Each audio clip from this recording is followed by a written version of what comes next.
ഈ ശബരിമലയിലെ സ്വർണം മോഷ്ടിച്ചതുമായി ബന്ധപ്പെട്ട് പുതിയ കാര്യങ്ങൾ വെളിപ്പെടുത്തലുകൾ വരികയാണ്. ഇതിനൊരു അന്തർദേശീയ മാനമുണ്ട്. ഇന്റർനാഷണൽ റെമിഫിക്കേഷനുള്ള ഒരു കേസായി ഇത് വരികയാണ്. അതുകൊണ്ടാണ് UDF നേരത്തെ തന്നെ ഈ കേസ് CBI കോടതിയുടെ നിരീക്ഷണത്തിൽ CBI അന്വേഷണം ആവശ്യപ്പെട്ടത്. ഞങ്ങളെ അന്ന് CPM സംസ്ഥാന സെക്രട്ടറി ഞങ്ങളെ കളിയാക്കുകയുണ്ടായി. ഞങ്ങൾ എന്തിനാണ് ഇത് ചോദിച്ചതെന്ന്. SIT വെച്ചപ്പോൾ ഞങ്ങൾ എതിർക്കാൻ പോയില്ല. കാരണം SIT നല്ല നിലയിൽ ജോലി ചെയ്യുകയാണെങ്കിൽ നമുക്കതിനെ പിന്തുണയ്ക്കേണ്ട കാര്യമുണ്ടല്ലോ. പക്ഷെ ഇപ്പൊ സാഹചര്യം മാറിയിരിക്കുകയാണ്.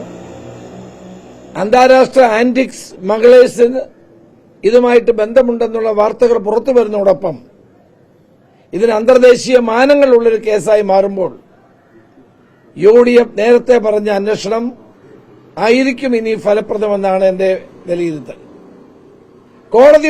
ഇതേ കോടതിയുടെ നിരീക്ഷണത്തിൽ ഒരു CBI അന്വേഷണം നടത്തുന്നത് നന്നായിരിക്കും എന്നതാണ് പുതിയ വെളിപ്പെടുത്തലിന്റെ അടിസ്ഥാനത്തിൽ എനിക്ക് പറയാനുള്ളത്.